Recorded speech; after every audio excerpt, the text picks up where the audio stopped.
Welcome to the File Forms Business Compliance Podcast, where we help business owners and their professional advisors stay on track and aware of all their compliance needs while running a business in the United States. I'm your host, Frank Tuminello, CEO and co-founder of File Forms, an industry-leading government-approved software compliance platform used by thousands of businesses and their professional service providers nationwide. Thank you for joining, and let's get started with this week's episode.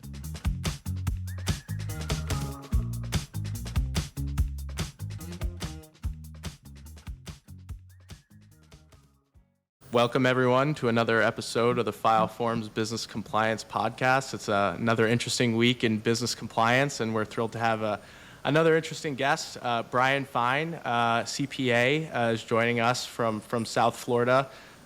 Brian, why don't you go ahead and introduce yourself to the listeners out there? Yep. First off, Frank, thanks for having me here and the rest of the team. It's it's great to be able to be on this podcast and kind of share a little bit about myself, our firm, how we've incorporated the new regulations for the CTA into our practice.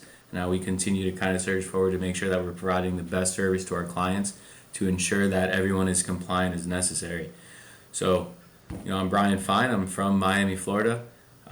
Can't leave Miami, Florida, but a lot of people have been joining me in South Florida, to say the least, so welcome to my hometown. So being a Miami native, I did leave for a little bit. I went to the University of Central Florida in Orlando. I did my undergrad and my master's there. My master's is in accounting, but I focused on tax. From there, I went through the accounting recruitment process. I met with a bunch of the firms, but ultimately I decided that I would join PricewaterhouseCoopers, where I spent an internship plus about 6 years there, growing my career in a now PwC private segment, which primarily focused on privately held companies. It was an incredible experience. I decided that I wanted to be a CPA at a young age. Believe it or not, I'm sure many of my fellow colleagues out there probably didn't make the decision as early as I did. I actually made. When did you make that decision? I'm curious. So I made it in 2008. So with my age group, that lines up with 8th grade. My family sells furniture, right? And anyone who's privy to what was occurring in our economy at the time, right? The housing market crashed, and when houses are not being purchased or sold, and in fact being foreclosed on, use your imagination. Not many people are buying furniture. Sure. So that created a lot of difficulties for myself, right, as an 8th grader, so called, a 14-year-old, right, and for my family, right. It led to some economic hardship and, almost fear, right, that my family's business wasn't going to succeed. My dad confided in our family CPA, who, primarily focuses on tax but does other things, right, and the fact that CPA was able to help my dad get through arguably the toughest and most, the pinnacle of his career, right, made me want to, over time, kind of fill in that role to be able to provide a positive impact on my clients and their families and ultimately a lot of people's lives.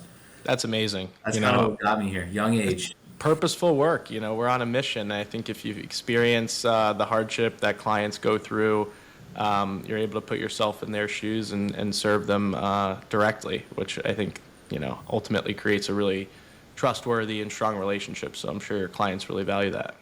Definitely. I mean, obviously, I've been with Elliott Malamed PA for about a year now, right? So I'm starting to get more into the swing of things, right, and building more rapport with my clients and kind of sharing my insights and my overall care, right, for the ultimate financial results of my clients, right? But that was also kind of a major thing that they pushed at PwC when I was there, and I think that's part of what made my experience so strong. There was a big restructuring when I was there, and I went from PCS and some practice that I can't even recall what it was to they moved me into this bucket called trust, right, which was basically lines of services that ultimately the success and the product of what we did is supposed to inherently generate trust with our clients. So it's kind of interesting how you brought up like trust and all that stuff. Certainly.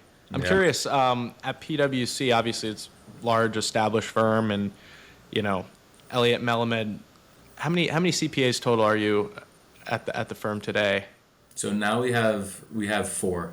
So okay. We're 4 firms compared to there where you wanted to grow. I mean, right, exactly. So like practice, you had to be a CPA.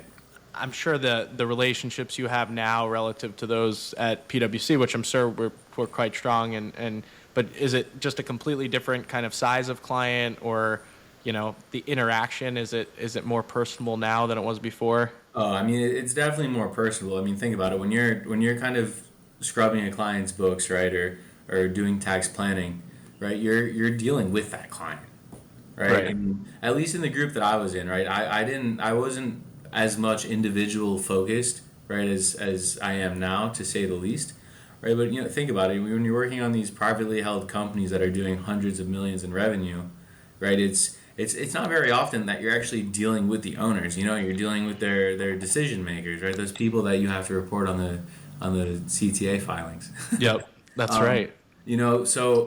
so now I went from having, and by the way, you mentioned relationships, right? I mean, for starters, those relationships that I had, I mean, they're still there, right? They're not going anywhere. I still talk to those people there, right? We bounce ideas off of each other, right? At the end of the day, wherever you work, you treat it, it's kind of like a family environment at the end of the day. Definitely. And that's Especially exactly, those early years coming up. yeah, for sure. And honestly, that's exactly what I have here. I mean, look, the client base is different, yes, right? It's certainly in general maybe not as complex, right? We're not dealing with as much kind of volume of transactions and I guess larger scale concepts, but at the same time, I mean, we have some large clients that, in my opinion, if they really had the interest in being serviced by a firm like PwC, I mean, that would be their prerogative. But at the end of the day, right, our firm has provided such an excellent service to them, and the value and the relationships and the trust, right, have been there to the point where, if it ain't broke, don't fix it type of deal. So Definitely. And remind me, where exactly in South Florida is your firm based? so we're located in Coral Springs. Okay. And how did you come across Elliot Melamed initially? Coming out of college or coming out of PwC? I mean, was it something on your radar? No, I mean, look, I was at the end of the day, growing up, right, that eighth grader Brian, right, like the goal was an Elliot Melamed PA. It wasn't a PwC, Right. right? But at the same time, you know, I guess maybe my fellow colleagues, they probably won't share their opinions with anyone on this podcast because there's probably not a connection, right? But I could honestly say that I think a bunch of people thought highly of me at that firm, right? I believe I was performing well just based off of my annual evaluations. I was happy there, right? I wasn't necessarily looking for that switch. I mean, look, at the end of the day, I think anyone with a Big Four experience, especially that's not a partner, would admit that, they probably would like to be paid more or work less hours. Right now, I'm not going to go into the pay or the hours that I'm experiencing now, right? But when you're presented an opportunity to kind of fulfill those eighth grade Brian dreams, um, Yep. I didn't want to live my life kind of looking over my shoulder, thinking about those what ifs, right? At the end of the day, I'm happy where I'm at now, but when I was kind of teetering with the idea, I knew at the end of the day, as long as I maintained relationships and my exit wasn't unprofessional, right? If it came down to it, I'd always be welcome back. So that's kind of what gave me the comfort of making such a big move, right? I mean, people who know me probably would say without a doubt that I'm a creature of habit, right? I mean, I'm down with change, don't get me wrong, but like at the same time, right, I'm not going to try to just change because I want to change. So just through my network, I was introduced to Elliot. I mean, it's kind of ironic because now that I'm servicing his clients, I recognize that, it's very intertwined with my circle, whether it be friends, right, and people that they know, or like their parents or colleagues. It's kind of crazy. Our networks are kind of scary, similar, to be honest with Sounds you. like a family. Sounds like a big happy family to me. Yeah, I mean, exactly. I'm just kind of that newly adopted child that's being introduced to everyone and leaving his impact quickly. That's awesome. And your clients today, can you just kind of speak a little bit of like the variety of the Of typical course. clients that you serve? Definitely. I mean, look, we kind of spray across the board, right? I mean, we have, we have a client. We have clients that do like mass recruiting for executives. We have clients that do disaster relief and restoration, right? Kind of like cleaning up debris from storms and stuff like that. But also we service a bunch of attorneys and doctors' offices and It's really all across the board. I mean, some clients that sell and produce products are wholesalers, retailers, producers. I mean, we at the end of the day, we don't focus on one type of client, right? We do family partnerships, right, and high net worth individuals. I mean, at the end of the day, we have a pretty broad wheelhouse, and that's kind of the beauty of this practice, right? Is we're kind of able to serve, unless you're super super niche, right, and you're kind of an area where you really need a specialist, which by the way, you're probably looking for one of those larger firms if you're in that, those more uncharted territories, right? At the end of the day, we have the ability and the knowledge to be able to provide services. So that's awesome. It's all across the board, to say the least. And what's the long-term goal for you, for the firm? I mean, it sounds like it's an amazing community that serves each other in a really strong way. There's personal ties. There's obviously a lot of professional work going on. How do you see the firm evolving, over the next 5, 10, 15 years? Yeah, I mean, so for starters, right, I think we could all agree being a professional service provider, right? At the end of the day, our goal is regardless, of whether we're growing at a high pace or kind of, maybe plateauing for a little bit. First and foremost, right, our goal is to make sure that we're providing the service to the clients, right? We want to make sure that our clients feel appreciated, right, as we like to feel appreciated as well, and also that our clients feel like they're getting the attention they deserve with the fees that they're paying. With that being said, right, I mean, the firm has grown over the years, to say the least, right, and our goal is to continue to grow, right, at a rate that allows for us to continue to be successful at what we do, right, which is providing accurate and complete tax returns that reflect the information that we're provided. So does that mean that we're gonna, quadruple in size? I mean, I can't speak to that, right? But at the end of the day, as long as we can continue to provide the service that we'd like to, right, and if necessary, add pieces that add the value, right, and fit the mold of what we feel would be a positive, impactful piece of the practice. I mean, we're just going to keep going. I love that.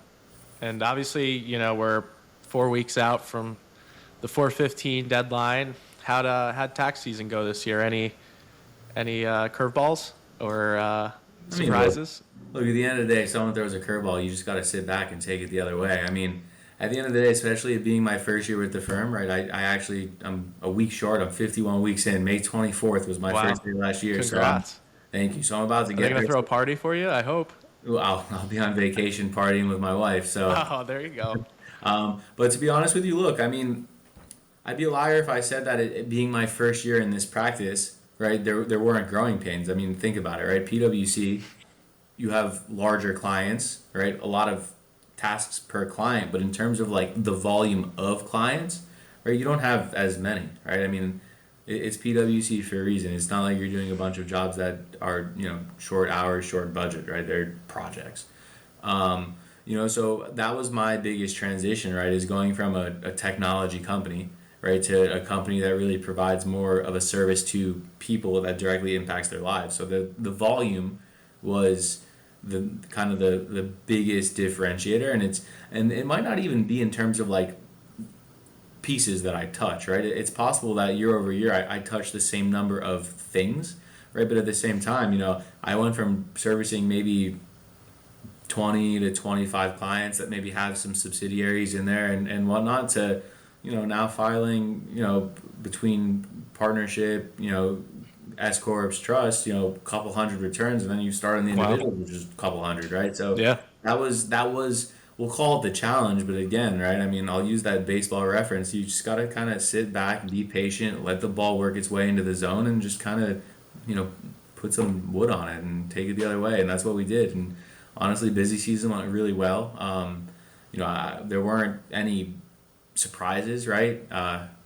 No pissed off clients, which is great, right? I mean, any service provider wants to keep everyone happy, and we just continue to surge. So I mean, now we're a month out, right, and we're obviously starting to gear towards potentially having some of those Q2 conversations, but most importantly, right, and that's why the timing of me joining you today is so great. Right now we're kind of changing gears and really starting to surge on the CTA filings, right, and making sure that our clients, a bunch of our clients, by the way, are aware of what it is. I got a couple of emails, probably like That's 10 great. of them, letting me know, hey, like, Brian, what is this? What do I do? And I said, hey, so and so, give me some time, right? We're gonna get organized and we're gonna get you taken care of, and that's kind of what we're doing. I'll be gone. I'm coming back, and all of my clients are gonna start getting emails, based off of metrics, right, to see if high level they should qualify.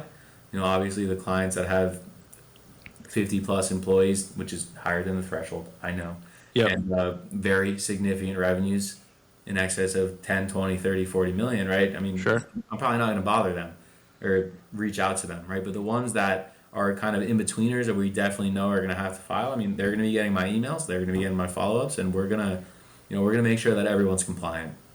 Smart. That's the way to do it. And it sounds like, since transitioning from PwC to Elliott Melamed PA, you've become kind of more of a jack of all trades. You're more transactions. Or before maybe it was kind of more one dimensional or less dimensions in the work that you were doing. I guess with that probably comes a whole bunch of kind of compliance services, not just CTA, but other reports such as annual reports, registered agent services, things of that nature. I mean, are those on your radar as well, or do you Yeah, kind of do that work as well for clients, or do they kind of for go on sure. their own journey? I mean, it really depends, right? I mean, big picture, right? If you're privy to the annual reports, I mean, generally they're not overly complex, right? But at the same time, if someone needs help, right, we're here to provide a service, Yep. right? I mean, no matter how simplistic we may feel it is, maybe we'll try to give that client the education so they have that, that aha light bulb go off and recognize that some of these tasks are, you probably spend more time reaching out to us to get them done than to actually get them done. But we Right. understand that, right? I mean, it's at the end of the day, especially small business owners, right? I mean, most of them, it's not like they have all of these experiences before, right? That's what we're here for. But so we do annual reports for sure. I mean, this past week we formed a couple LLCs, so we have 60 or 90 days to get those BOI filings done, 90 right? days from the point of formation. Guy knows 90 his days. stuff. Good to see. I had to start with the 60 because you know what? If you're not getting it done early, you're getting it done late, right? That's true. There's no reason to sit on it. If you got to get it done, get it done. Yeah. Um, And you now know, that I don't know if this is top of mind, but in 2025, that newly formed entity window shrinks from 90 days to 30 days in 2025. So it's quickly actually becoming part of forming an entity as that window shrinks down. I mean, hopefully it becomes one and the same. But in the meantime, Right. other professionals listening, advise your clients to open up those LLCs before the end of the year. No, I'm kidding. Definitely. Yeah. But and kind of going back to the services we provide, right? So we obviously tax compliance, tax planning. Obviously a bunch of people, higher net worth individuals that do estate tax planning, right, and other sorts of planning. They have kind of like estate attorneys assisting, but at the end of the day, we like to be involved in the process, right? The more we know about what's going on with our clients, the better that we can serve them, right? The better Mhm. that we can make sure they're compliant, and most importantly, the easier the process can be. Right. And in doing so, I mean, are you frequently sending out reminders to clients on, hey, annual reports are due in the next few months, don't forget, or CTA coming down the pipe, got to file by year end, depending when you formed. I mean, Yeah, you're kind of having email kind of for sure. engagement with your clients frequently. Yeah, I mean, and fortunately, right, like me personally, I'm not always sending out those emails. I mean, we have a tremendous staff that they really are on the ball. They're so autonomous. It's fantastic working with them, to say the least. It's really nice not feeling the need to have to babysit anyone. Hopefully, that expression doesn't ruffle anyone's feathers, right? But when you work with a team that, in general, knows what they need to do and does what they need to do and hits those payroll tax filing deadlines and the sales tax filing deadlines and reminds clients to register and goes online and makes sure they're registered. I mean, that's kind of when you can sit back and really just kind of enjoy the fact that your clients aren't going to have issues.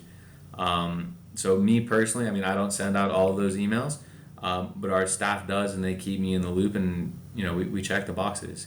Tangible personal property tax filings, right? All that stuff. I mean, we get it done. We don't wait till the last second.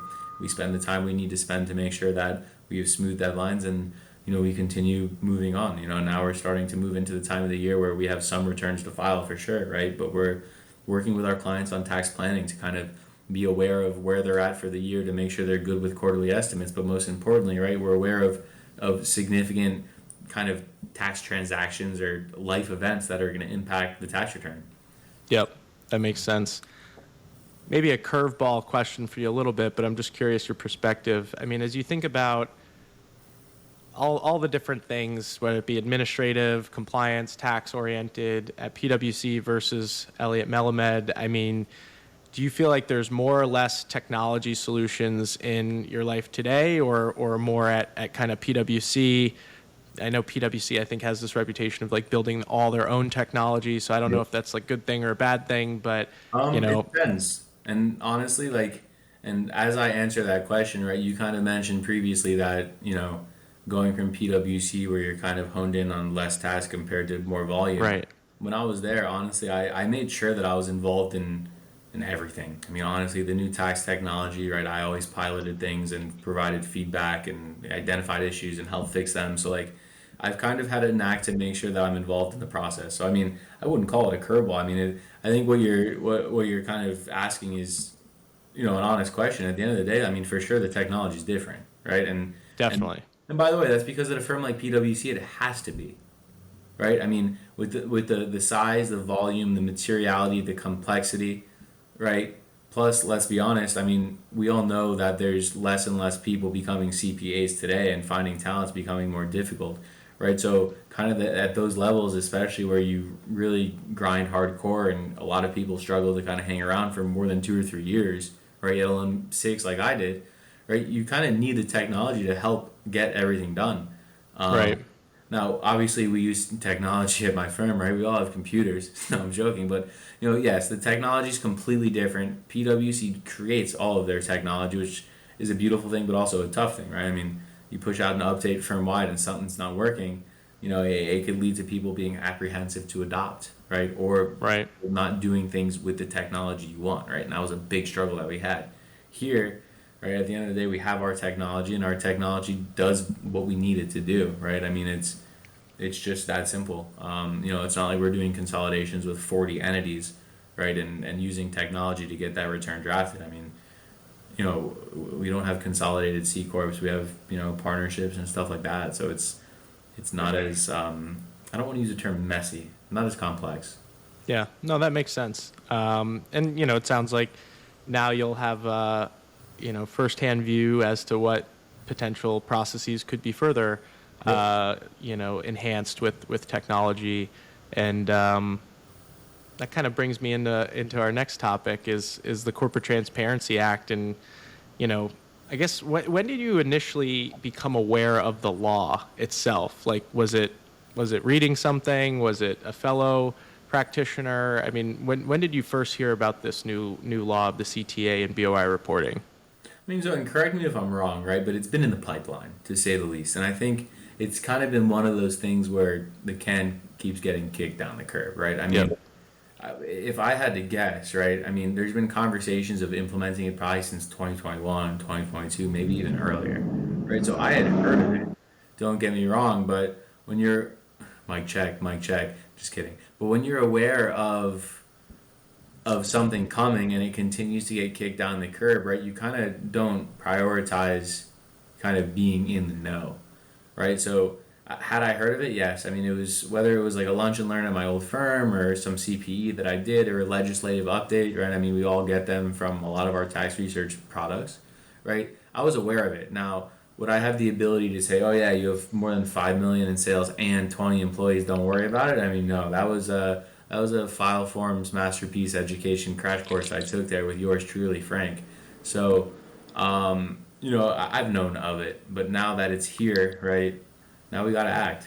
Yeah, and I think the biggest piece for us is the education part. I think it's really difficult to spread education to a massive community of 30 to 40 million businesses that are quite frankly preoccupied running their businesses. And, I'm sure even you feel it around tax season. No one's overly excited to aggregate a bunch of paperwork and consolidate it into the portals that I'm sure you're providing. And, it's something that they probably do want to kick the can down the road a little bit. But I do believe that, if you're able to educate folks on critical topics that do have repercussions if not done correctly, getting that education out there sooner rather than later. I mean, it helps you as a practitioner get informed years ahead of the effective date. So that's amazing that you actually got to hear about the CTA and you remembered hearing about it back in 2021.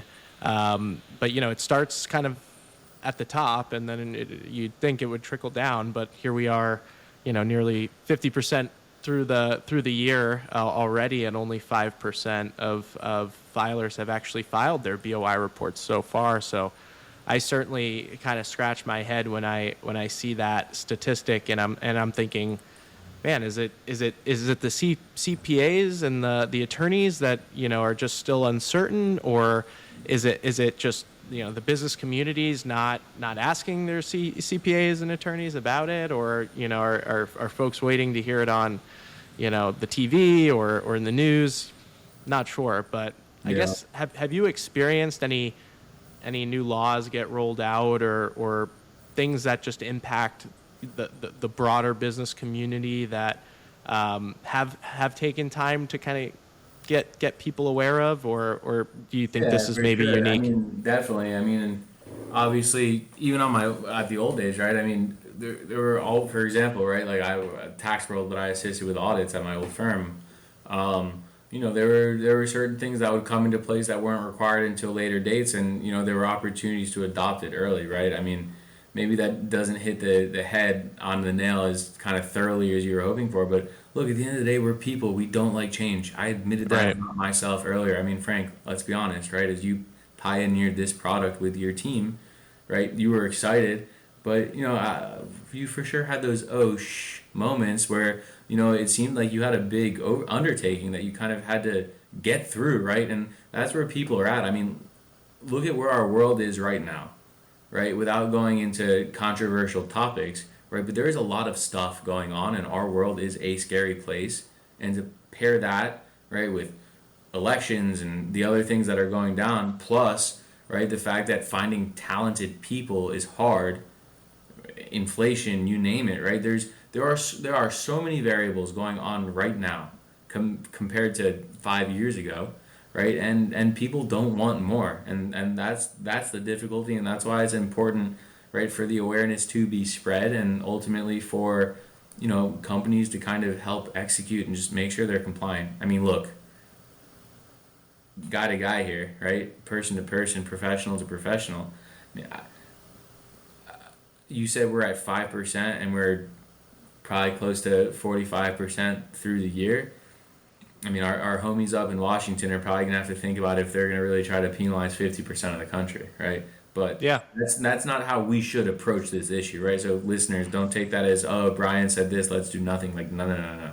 That's not the message here. The message here is, at the end of the day, right, like, there's a speed limit, right? And some people drive 5 miles above at all times. And don't get me wrong, you can get away with it for a while, but you're going to get a speeding ticket, right? Something's going to happen. And that's kind of where we're at here, right? Like, we don't know if there's going to be further extensions. What we do know is this is the law, and we have a period to get through it and execute it, right? And honestly, it's not a difficult task, right? It's different, right? Sure, it takes time out of the ordinary of your daily process, but from the few clients that I've had, and few clients meaning that I've had successfully do it because I'm turning my attention to it now, not because my clients are being apprehensive, right? That have done it. Right, they've texted me after saying, "Yeah, file forms is great, easy process, got it done quickly. Thanks for sending me the resource." Right, so the fact that now we're all listening to two professionals kind of talking about what's going on in our legal environment, right, and ultimately promoting a tool. I'm not getting paid for this. I can assure you that, right? I just want people to be compliant. I mean, I'm a service provider, right? I want to make sure that people are taken care of and are making the best decisions for themselves and their businesses. And at the end of the day, right, take the 10 minutes, get it done, right? It's harder to outrun it and risk large fines that are substantial and versus just get it done. What's that? And non-deductible, by the way. Non-deductible. The knowledge never stops. I love it. Yeah, so that's why I think we were naturally inclined to be partners here and serve your community of clients. Creating an efficiency. You make a great point. Just to circle back to the whole concept of folks, choosing to become accountants versus not. I've always thought that there's this shortage of kind of white collar labor in our country, and how technology is really going to help bridge the gap, because there's only going to be more businesses formed. I think right now it's anywhere between 400 and 500,000 businesses formed every single month. So that's 5 to 6 million a year. New businesses, everyone's becoming an entrepreneur, everyone's starting a podcast. There's no shortage of people who are kind of jumping 2 feet in. And with that, it's going to come a lot more work. More businesses means more work for guys like you and firms like yours. And, I think ultimately technology is going to help, serve that large demographic of entrepreneurs and side hustlers. For sure. You couldn't have said it better, Frank. Appreciate that. We're super excited to be partnered with your firm, and now that tax season's behind us, I think we have a bunch of kind of engagement campaigns set up to help just spread awareness, so your folks can have more of those easy experiences filing their BOI reports. And we're here as a resource. I think that your clients will soon know that this is something we want to do on their behalf, so that they can stick to what they do best, which is ultimately running their business and not worrying about tax and compliance, because it's life's too short, to become experts in this stuff overnight. That's why a lot of people outsource it. They want to get back to running their core duties as a business owner, and leave it to the experts to handle the nitty-gritty details of federal and state compliance and associated IRS tax filings. So, any closing thoughts for our listeners today as we look to wrap up here? Oh, the one question that wasn't on the agenda. No, just Let's kidding. hear it. I mean, look, at the end of the day, just make sure you're compliant, right? And that's in all facets. I mean, you have employees, just do what you got to do, because there is never a reason to think that a small commitment of your time to be compliant is more important than protecting your broader business, right? At the end of the day, your business, your career, it gives you purpose. It has an impact not only on yourself and your family, but all the employees that work for you, right? That you employ and their families, right? So make sure that you're not making silly decisions that don't take a lot of time, that could impact your ability to give out bonuses, for example, right? Like, just do what you got to do. Continue to perform, right? First and foremost, to our listeners, right? I hope that you found some value in this conversation that Frank and I had, first and foremost. But secondly, right, I hope you all have strong 2024s, right? I hope that everyone kind of crushes it this year, and the economy just floods positively, and right, everyone can kind of achieve those business goals and really just kind of spread the wealth, right? Take care of your people, and just I wish everyone the best to our listeners, and I look forward to hopefully connecting with some of you, and if not, right, I hope Frank gets to connect with you, and I hope his technology gets to leave a positive impact on your companies. Amazing thoughts. Brian, thank you so much for joining us today. Hope you have a wonderful weekend. Enjoy that trip to Italy. That sounds lovely. And looking forward to be partnered with your firm. And we got a lot of forms to file ahead. So we'll call it here. And thanks again for joining. Of course. Thanks, Frank. All right. Take care.